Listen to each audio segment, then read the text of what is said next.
Don't let technology make you a lazy photographer.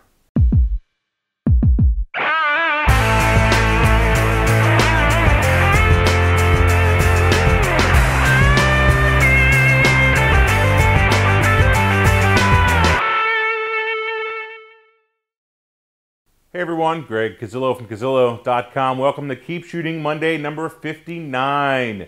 You have another week and a half to post your photos to the long exposure photo assignment over on the forum.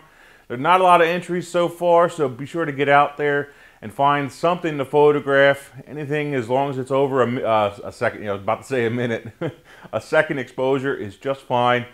Photos must be posted to the forum by March 7th at 5 p.m. Eastern. If you do need to catch up on the 30-second critique videos, here's the playlist. You can send your photo over to be critiqued, either tweet it to me or post it over the forum, and be sure to mention the 30-second critiques. Also, I need your photography questions. I guess I've answered all the questions in the world about photography because there haven't been a lot of them posted as of late, but I need more for upcoming shows, so make sure you keep them coming with Facebook, Twitter. Twitter and YouTube are the two that I check the most, but check them, send them over wherever you feel like it, and I'll do my best to answer and get it on the show. Jeff Cable is a working photographer over in Sochi at the Olympics. He has some amazing photos showing off his photography at this year's games. In a blog post, he writes about his ultra-short 2-hour deadlines and how he makes them with top-of-the-line computer gear.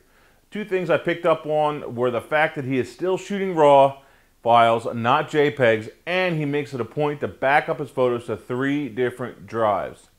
If Jeff can make the time for RAW and backups with that kind of a killer deadline, you can too. So make sure you're backing up your photos all the time.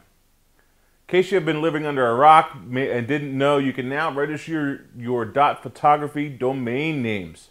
Just today, I registered Kaz.photography and Cazillo.photography. I spent $67 on both domains for 2 years with Namecheap.com, which was about half the price of GoDaddy, who wanted over $25 a year. By the way, this is not a paid advertisement for Namecheap. I'd suggest buying yours and securing your brand so that no one else gets it. You might use it in the future, you might not. Either way, it's an easy way to get a domain name. And I think it's a little bit more creative than .biz or something like that. If the name that you wanted isn't available, I think .photography is a little bit nicer domain name. I might use it for like a portfolio site or something like that in the future. So I figured I'd just grab it for now, just so that I had it, so nobody else would get it. A couple more things I want to talk about today. Reframe posted this image of all Nikon cameras up to 2008. You can even order a poster, which I just might do. Gizmodo showed this group of images of these old buildings that were torn down. The photography was really good and the buildings were really beautiful. It's really too bad that they were torn down. But check them out. It's really, really neat even to see some of the really old buildings. Another one over on Reframe, which is a part of Gizmodo. They had these studio photos of old cameras. My favorite was this 4x5 image. I'm going to leave you today with this short rant, and it's kind of brought on by two things. Number one was a post over on Reframe about the Mark II Artist Viewfinder, which allows you to mock up or get an idea of the different angles of view with different lenses and camera combinations. And the other one was a discussion I had with someone, which I can't find now, about Instagram and the iPhone or mobile phones in general. So basically, don't let technology and your phone pull away from your creativity. Just because you have the phone with you all the time doesn't mean that it needs to be your go-to camera. Doesn't mean that you don't need to carry your camera. You still need to carry a real camera around in order to create awesome images. I'm not saying you can't get lucky once in a while and create a good photo with an iPhone or a smartphone or something like that, because you can. You can get lucky.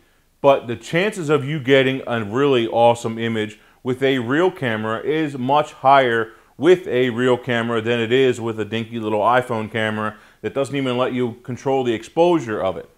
So do yourself a favor in the next week, in the next 2 weeks, in the next month. If you're going somewhere, take that real camera that you wouldn't have already done, instead of just settling for the crappy photos that you're going to get with your iPhone or whatever smartphone or tablet. Oh my goodness, I hate it when I see people taking pictures with their iPads. Anyway, that's the end of my rant for today, and I don't think there's anything else I wanted to talk about in today's show, but don't be a lazy photographer. Greg Cazillo, Cazillo.com. Thanks, guys. Keep shooting.